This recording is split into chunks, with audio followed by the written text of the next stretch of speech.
5th of July 2014, Little Wing was brought into Parkston Haven, where we prepared her for a 3-week cruise to Southern Brittany and back. Straight from the crew, out to the blue. We represent the voices of my ancestors calling, and I was getting old, and my culture is falling. Now we have a step before the past 20 calling. With southwesterly winds right on the nose, we motored much of the way to Salcombe, but in relatively calm seas made good progress. When we bust the line, flip the rabbits from my heart. No, there's never gonna be. We spent the next morning and afternoon in Salford waiting for the wind to veer, but made good use of this time, filling up the diesel tanks and getting the dinghy outboard engine serviced as one of the carburettor jets had become blocked.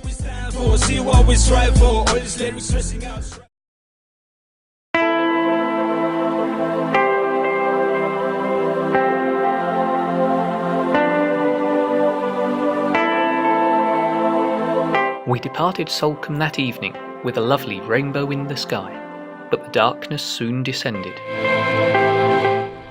Doing 2 hours on, 2 hours off, we each had a couple of watches overnight. The next morning I woke up and went up top to discover Little Wing yomping along, still under full sail, making excellent progress towards Ile d'Ouessant.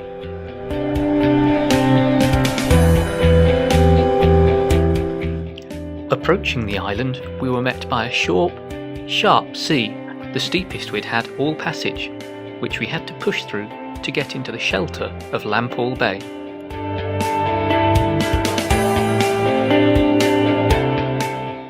"21 hours after leaving Salcombe, thanks to the lovely west-northwest winds, we arrived in Ile d'Ouessant, picked up a mooring buoy, had some dinner, and then turned in for the night to get some rest before continuing south.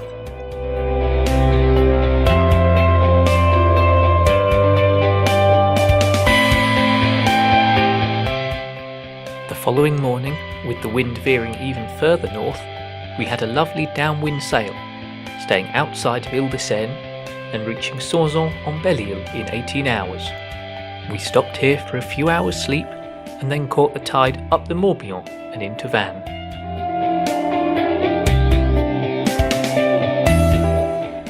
The very strong tide shot us through the entrance to the Morbihan at over 12 knots, and we were soon waiting at the swing bridge to enter the canal to Vannes.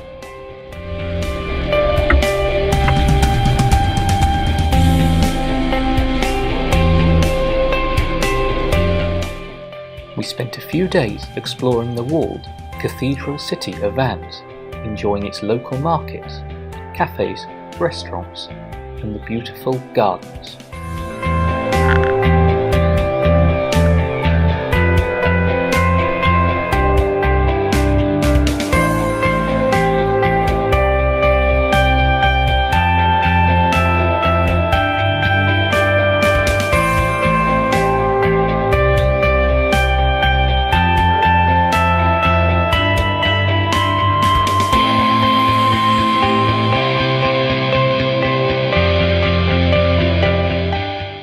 Port Haligern was the most expensive place we stayed during our 3-week cruise, but had good facilities and excellent access to the lovely coastal walks and sandy beaches of the Quiberon Peninsula.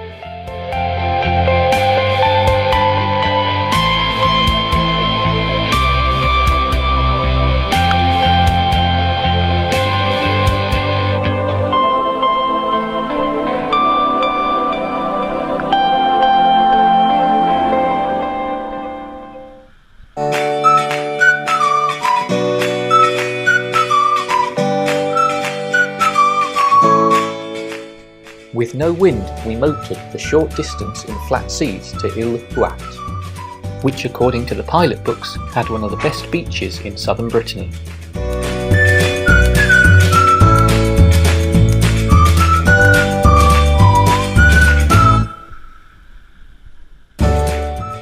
We were soon anchored, along with many other boats, in a lovely sandy bay reminiscent of Studland.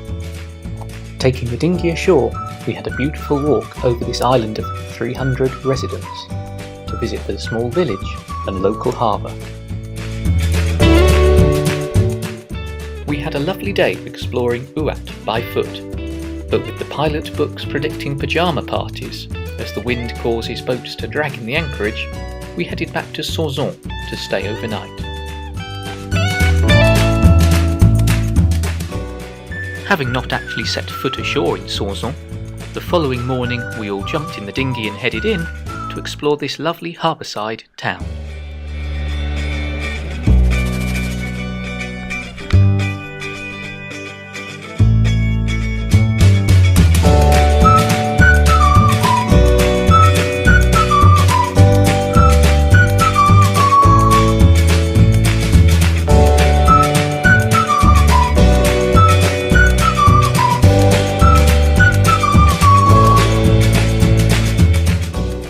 We entered the small harbour of Port Tudi on Ile-de-Gois, and with the inner basin full, picked up a fore and aft mooring in the outer harbour.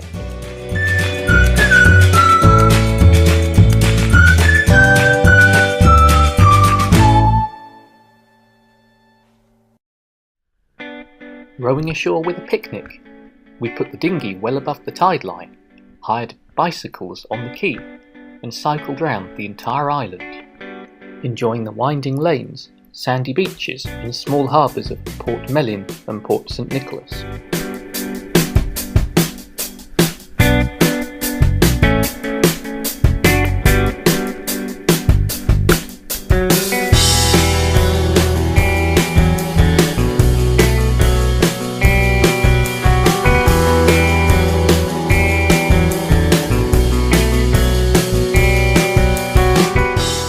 With a northerly wind, we had a superb sail to Ile-de-Pomfret in the Glenelg, where we anchored close to a sandy beach for lunch. As we explored ashore and watched the activities of the famous sailing school, a lightning storm surrounded the island. With the wind backing 180 degrees, we hopped in the dinghy, pulled up the anchor, and continued on our passage.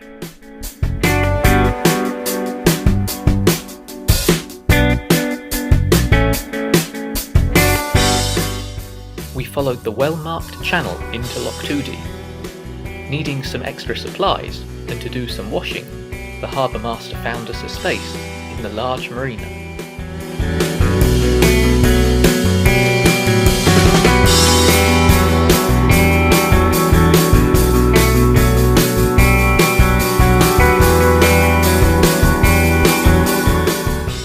Ashore, we made use of the rustic but free bicycles provided by the port to visit the local fish market and also the supermarket just a short ride up the road.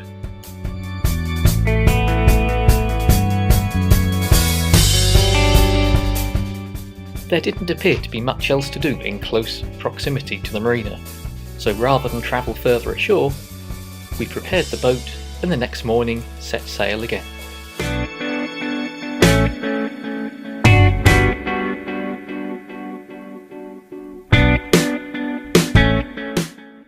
A good sail brought us to Ordierne, which was to be our staging post to get round the Raz de Seine.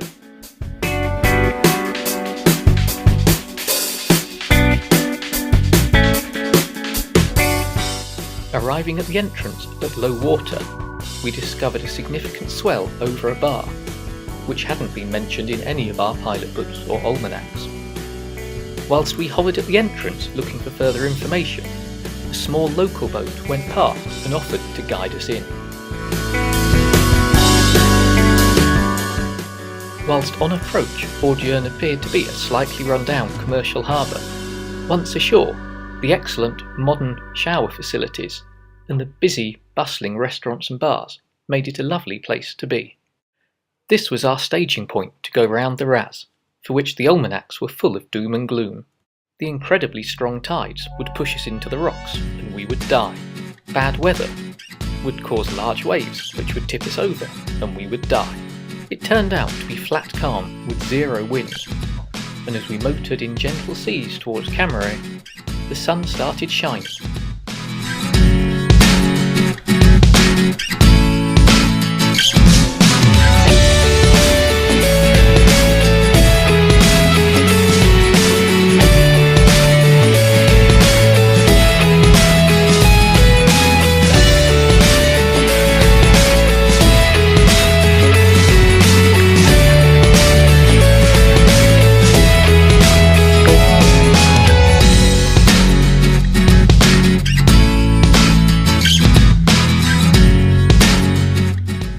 we chose Camaret as the easiest place to stop to prepare for a passage through the Chenal de Fort. Choosing a berth in Le Port Nautique, right up in the town, we could explore the quayside with its numerous art galleries, creperies, small cafes, and a supermarket close by as well. The spit opposite had a lovely ancient church and offered stunning views of the Rade de Brest.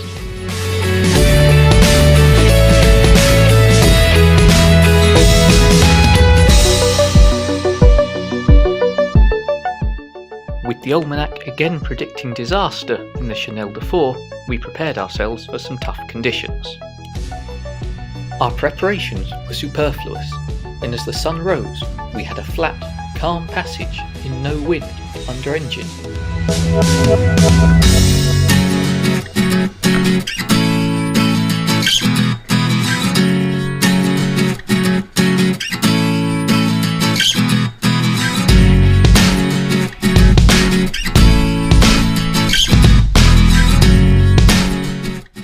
Off Labyrinth, we had made such good progress that rather than stop here as initially planned, we decided to continue onwards to Ile-de-Bath, our favourite harbour from the year before.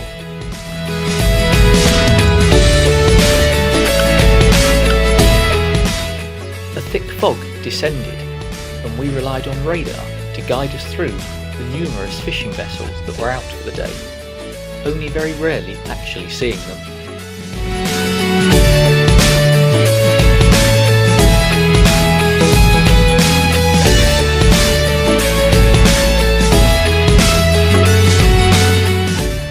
We arrived at Ile-de-Bath in early afternoon and made our way into the drying harbour of Port Kernock, to a small anchorage we had identified the year before.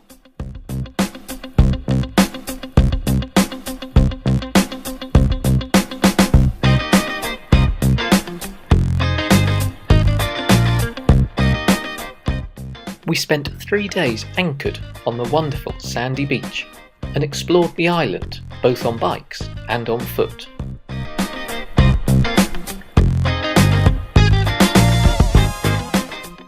For €2, the effort to walk up the spiral staircase of the lighthouse was well worth the stunning views of the entire island.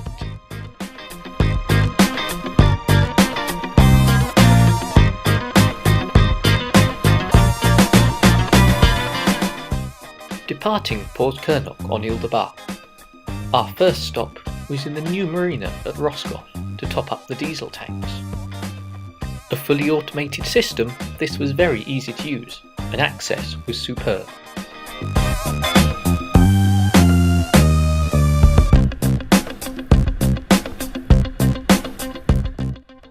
Heading further east, we continued onwards towards Treburden.